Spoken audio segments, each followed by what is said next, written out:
Punjab national బ్యాంకులో భారీ కుంభకోణానికి పాల్పడి ఆపై భారత్ను విడిచి విదేశాలకు పారిపోయిన ఆర్థిక నేరగాడు వజ్రాల వ్యాపారి మోహుల్ చోక్సీ కేసులో తాజాగా కీలక పరిణామం చోటు చేసుకుంది. చోక్సీ బెల్జియంలో ఉన్నట్లు ఆ దేశం గతంలో ధృవీకరించిన విషయం తెలిసిందే. 2025 ఏప్రిల్లో బెల్జియం పోలీసులు చోక్సీని అరెస్ట్ చేశారు. తాజాగా ఈ కేసులో బెల్జియం కోర్టు కీలక తీర్పు వెల్లడించింది. భారత్ అభ్యర్థన మేరకు పంజాబ్ నేషనల్ బ్యాంకు నిందితుడు మొహుల్ చోక్సీని బెల్జియం అధికారులు అరెస్ట్ చేయడం సరైన చర్య అనే న్యాయస్థానం పేర్కొంది. పైగా అక్కడ మరో ముఖ్యమైన అంశం ఏంటంటే చోక్సీని భారత్ కు అప్పగించేందుకు బెల్జియం కోర్టు ఆమోదం తెలిపింది. చోక్సీ కేసులో ఇది భారత్ గొప్ప విజయం అనే చెప్పుకోవచ్చు.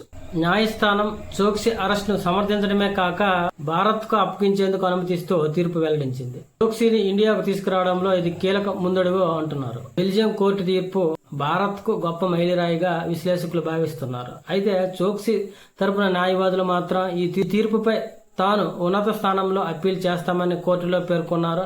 ముఖ్యంగా మనం చూసుకుంటే మొహుల్ చోక్సీ పంజాబ్ నేషనల్ బ్యాంకు నుండి 13,500 కోట్ల లోన్ తీసుకుని భారీ కుంభకోణానికి పాల్పడ్డాడు.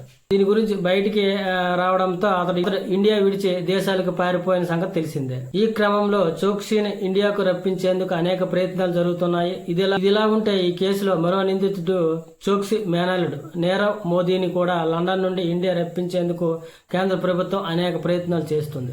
పంజాబ్ నేషనల్ బ్యాంక్ స్కామ్ లో కీలక సూత్రధార అయిన చోక్సీ భార్య ప్రీతి బెల్జియం పౌరురాలు. దీంతో అతడు కొంతకాలంగా బెల్జియంలో ఉంటున్నాడు.